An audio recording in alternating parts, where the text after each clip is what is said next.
Talk to 10 different cruisers and you'll likely get 10 different answers to the question of how to set up your boat. We've learned quite a lot over the last 7 years of our sail around the world, so today I'm going to give you our opinion of our 9 favorite upgrades for a blue water cruiser. So sit back, relax, and let's talk boats.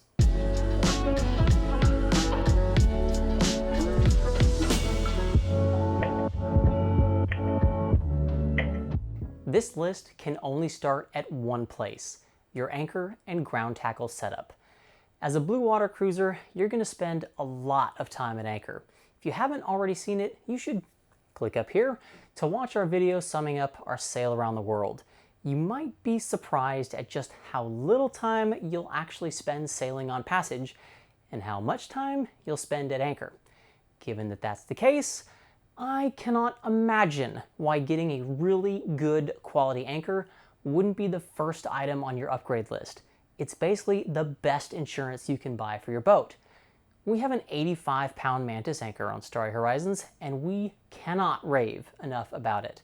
It's gotten us through tropical storms and insane squalls with no problems.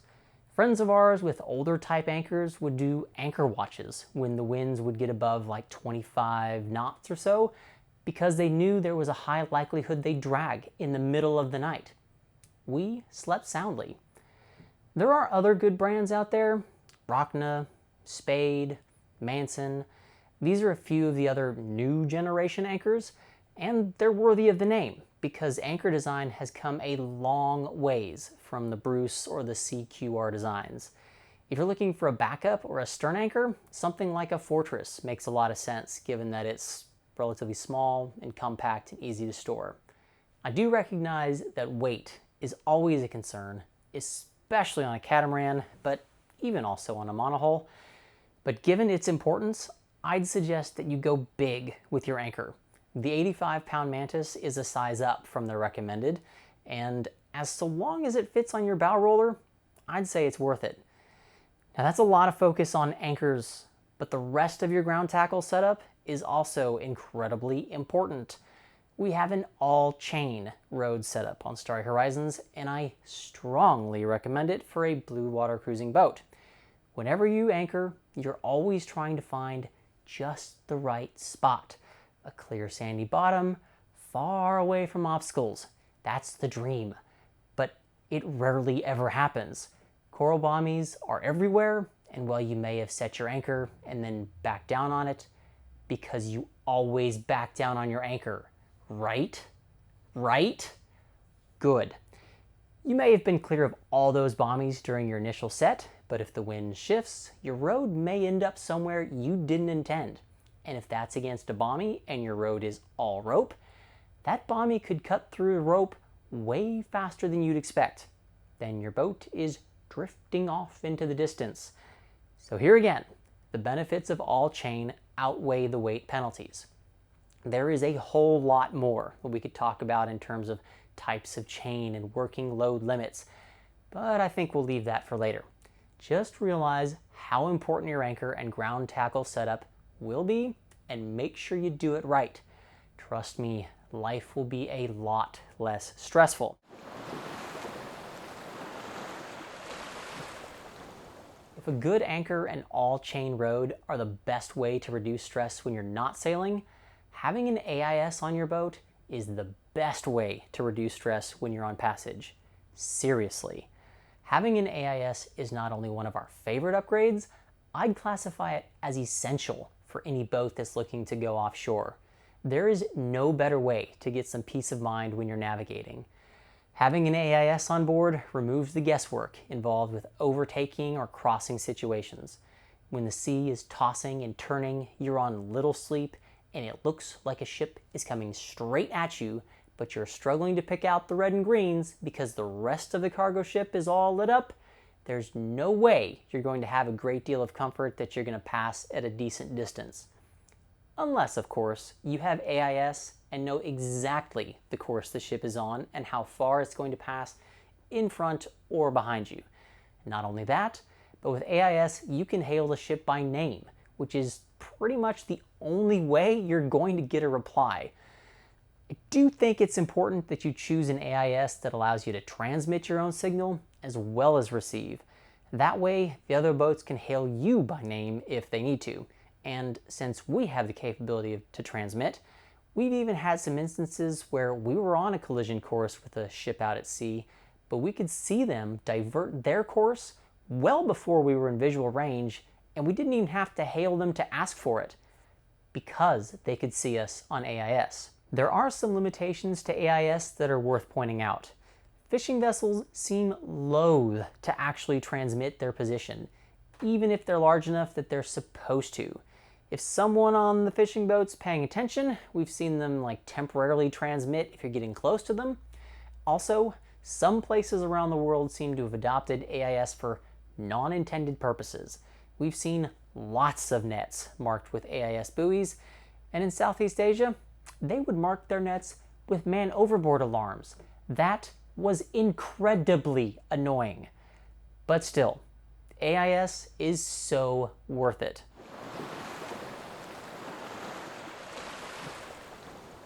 The last thing you want to do when you're out cruising is have to come into a dock every time you need to fill up your water tanks. Even worse would be having to haul water out to your boat every single time. Not to mention that you don't know what the quality of the local water will be. Some places we've been don't have potable water. So add that all up and you can see where I'm going with my next favorite upgrade, a Watermaker. Being able to make water gives you significantly more independence and even more options for where you can cruise. It opens up the possibility to go and see more remote locations and stay there for as long as your food supplies or your fuel lasts. Plus, being able to make water on passage makes life much more comfortable, and you don't have to worry about one tank of water lasting the whole passage. Now, having a Watermaker doesn't enable unlimited water usage. Making water uses up power, often quite a lot of it. It takes time, and it results in wear and tear on parts. But having one means you don't have to ration to the extreme either. No one's going to be happy if you can only use 1 cup of water to shower. Now, one piece of advice I'll share is that we do make water more often when we're on passage. Usually we turn it on when we have about half a tank remaining. That way, if something breaks that I can't fix, we can immediately start rationing and not already have the tank be empty. Now, like all things on boats, there is not just one option for how to do things. There's a lot of debate on whether to go with a 110 or 220 volt AC powered Watermaker versus a 12 volt one. In general, the AC powered Watermakers are going to be cheaper and provide a greater output, but they require that AC power source, and that typically means having a generator to run them. You can set it up off a big enough inverter, but the pumps usually aren't the most energy efficient, and you're going to be drawing down a lot of amps. The 12 volt units, they'll be more expensive for the same level of output, but they will typically be more energy efficient and draw less amps.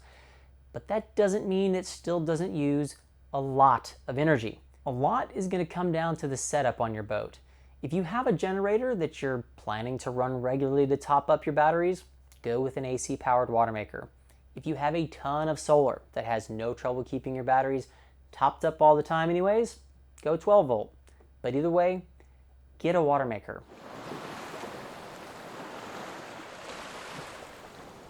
That is a nice segue into the next of our favorite upgrades, solar panels. Honestly, I was a bit surprised to discover just how much of the cruising life revolves around power management, both in terms of how to generate power and also in terms of how much power you're using.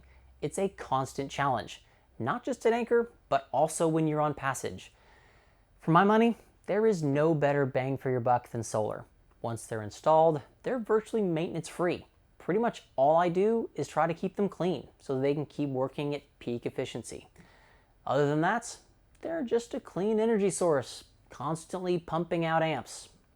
Again, there are numerous ways to lay out and design a solar setup, way more than I want to spend the time going into today, but I do want to quickly touch on the different types of panels and efficiency. We have semi-flexible Solara solar panels on Starry Horizons, which are fantastic because we can walk on them. And in an effort to minimize the impact of shade, we've spread those panels out almost across our entire coach roof. So not being able to walk on them would make life very challenging. Now, those panels are made up of sun power cells, which at the time we bought our panels, they were the most efficient available at a 22.5% efficiency. But we've still never quite achieved what I thought we would in terms of the amp output from our 1060 watts of panels. I do think that's down to how they're mounted directly on the deck, and that means they struggle to dissipate heat. You can find the glass solar panels with aluminum frames that use the exact same sun power cells, and thus they're rated the same in terms of efficiency. But even if you mount the frame to the deck, there will typically be a layer of air beneath the panel and the deck, which can help to regulate temperature and improve overall output. I don't have any first-hand evidence of this, but it's a pretty common topic that comes up whenever I talk solar with other cruisers. Now, regardless, solar is one of those things that's just such a valuable upgrade on a cruising boat, and I guarantee you that you can never, ever have enough solar.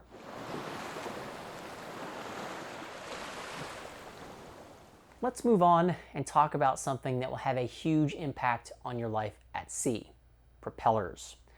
One of the items on my immediate upgrade list before we even set out from the factory in France was to swap out the fixed propellers that came with Starry Horizons for folding props. And there was a very simple reason for that: speed. Precious speed. Upgrading to a folding or a feathering propeller can increase your speed by half to 1 knot when you're on passage. And I can hear some of you saying, well, that doesn't sound very significant. Why shouldn't I upgrade something else that'll be more useful at anchor? I'm going to answer that with some math. We averaged 6.65 knots over our 25 longest passages. For ease, let's round that down to 6 knots. If we look at our upcoming 1,000 nautical mile passage down to the Bahamas, at 6 knots, that'd take us 167 hours, or a bit less than 7 days. Without our folding props, we would do 5 knots, and that'd take us 200 hours, or almost 8.5 days. That's an incredible distance, and less time at sea means less fatigue for both you and the boat. It means less likelihood of getting hit with bad weather, and let's be honest, it's just more fun to sail faster. Now, in our how we set up our boat video, I mentioned how happy we were with our flexible propellers that are on our sail drives. Well, I'm going to officially retract that, given how upset I am that they have fallen off. Yes, OFF off 3 times now. I'll admit the first time was likely user error, but since then, I'm quite sure that I've installed them as per instructions, and we've still had problems. I think they just have a bad design that doesn't secure on the shaft properly. So if you have experience with another brand that you'd recommend, I would really like to hear about it. Now, kind of in this same genre, we found installing rope cutters to be well worth it, given just how many random pieces of trash, ropes, and nets we found in the water all around the world. Also, do yourself a favor and put prop speed on your props. It is amazing what a difference it makes in preventing growth and making the cleaning of your props easier.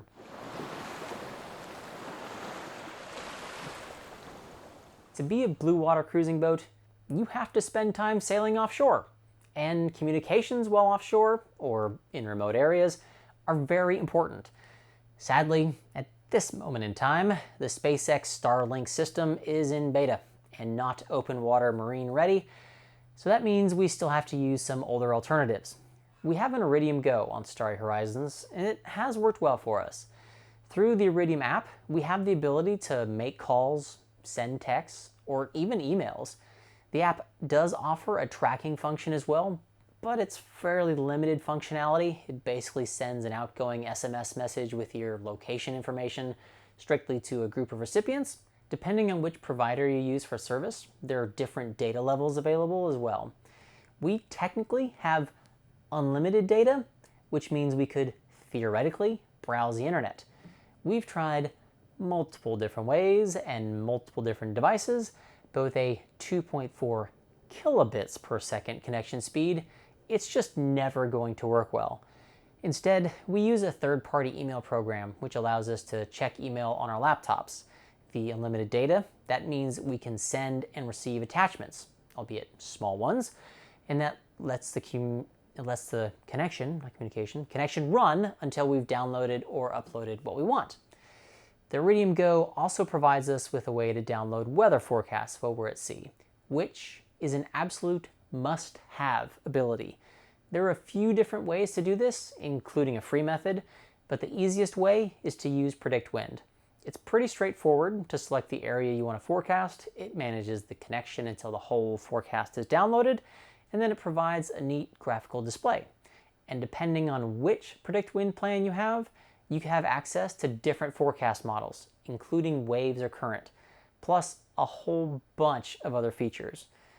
How to download weather at sea is on my list for a future, more in-depth video, so keep an eye out for that if you're interested.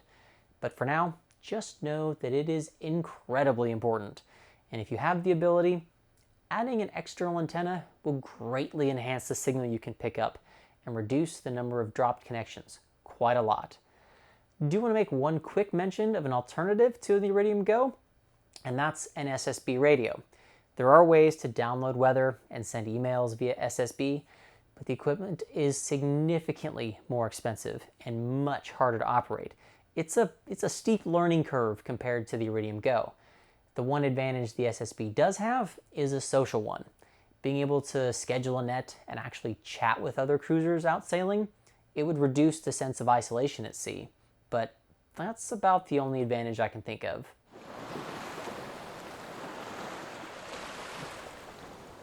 If your boat is your home, your dinghy is your car.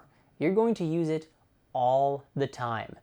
Going over to a friend's boat for social hour, heading into town to shop for supplies or groceries, as a platform to go out snorkeling or diving, scouting a shallow channel before risking your boat, and on and on. So it's important to get a good dinghy. I am a big fan of rigid bottom dinghies. Yep, that's the one. It gives a good, secure platform, and that can be important, especially as the water in your anchorage won't always be flat calm. Also, you won't have to worry about getting a puncture when you inevitably want to go explore those remote beaches we all dream of. On Starry Horizons, we have an aluminum bottom dinghy. We made that decision partially because it's a bit lighter than similarly sized fiberglass dinghies, and every pound you can save makes it that much easier to drag up the sand, which can be one hell of a workout. Also, I do worry less about aluminum getting huge dents or gashes than I would in a fiberglass dinghy. One thing that I would strongly suggest either way is to get a dinghy with Hypalon tubes. Hypalon will stand up better to UV damage, but don't be surprised when the sun still does what it does. Getting tube covers is the ultimate solution. Or you can go with something like an OC tender and never have to worry about it. I do recognize that storage of a rigid bottom dinghy can be an issue, but if you have a cat or can find a monohull with davits, they make life super easy. Otherwise, finding a way to store your dinghy on deck or getting an inflatable one that you can stow away are your best options. I never like leaving your dinghy in the water overnight at anchor or when you're on passage, as too many things can happen to make them disappear. It can be a pain, but it is best to stow them out of the water whenever you can. Also, always, always, always tie up your own dinghy when visiting a friend's boat, and make them tie up their own dinghy when they visit yours. Trust me, it's best that way.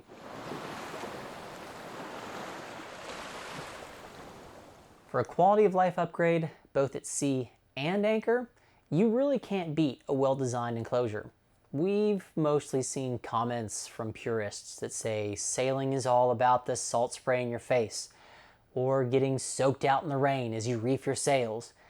But I've only ever seen jealous looks from friends when we pull into a port, nice and dry, sitting inside of our enclosure, while they're mopping out their cockpit and hanging their foulies out to dry. A good enclosure is going to provide you protection from the elements, which means you're more comfortable less tired, and ultimately more aware when you're out at sea.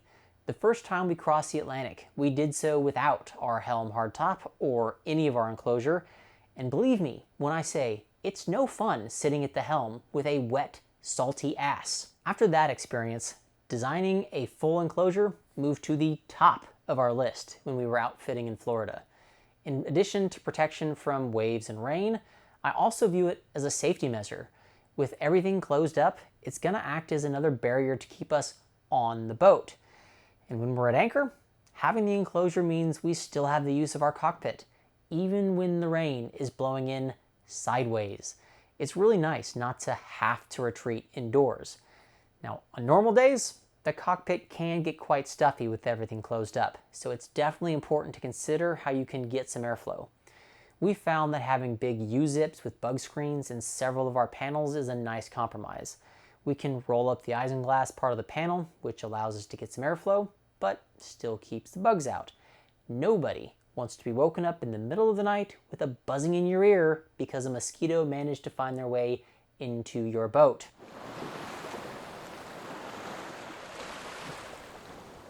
The last item on our favorite upgrades list is our radar. AIS is definitely the latest and greatest technology, but I still think that having a radar is vital for offshore sailing, and a big reason for that is weather. Squalls, they're an inevitability, kind of like running aground, but at least with radar, you can see a squall coming. During the day, if you're keeping a sharp watch, you should be able to see the clouds and rain around you, but you will not be able to see them at night, and everything is always more intense at night. The last thing you want to have happen is to get surprised by the sudden increase in wind that usually accompanies a squall, and then you have to scramble to reef the sails or even take down a big head sail. Having to rush, that's when mistakes are made, and that can lead to injuries, something breaking, or even you getting knocked overboard. If you can see a squall approaching on radar, that gives you advanced warning to calmly, carefully do whatever sail changes you need. No panic necessary. It's definitely also worth noting that not everything on the water has AIS. The rules are slightly different in various parts of the world, but essentially only commercial ships of a certain size are mandated to broadcast an AIS signal. So smaller ships or other cruising boats, they may not have AIS, and having a radar can help you spot them. Objects in the water, like floating fishing platforms or buoys, can also be picked up with radar, with the caveat that it usually requires a pretty calm sea state. We've also used our radar to highlight the banks of a channel or the edge of land when we're navigating at night. There are still a lot of uses for it, and I definitely recommend one. So, there we have it, our top 9 favorite upgrades for a blue water cruising boat. Did we miss one of your favorites? Everyone has an opinion about this subject, so let us know what you think in the comments below. We'll be back with another video in a couple of weeks, but in the meantime, if you haven't subscribed already, click over here to follow along, or check out another one of our videos if you just can't wait for 2 weeks. Thanks again for watching, and we'll see you another day in another bay. Bye, y'all.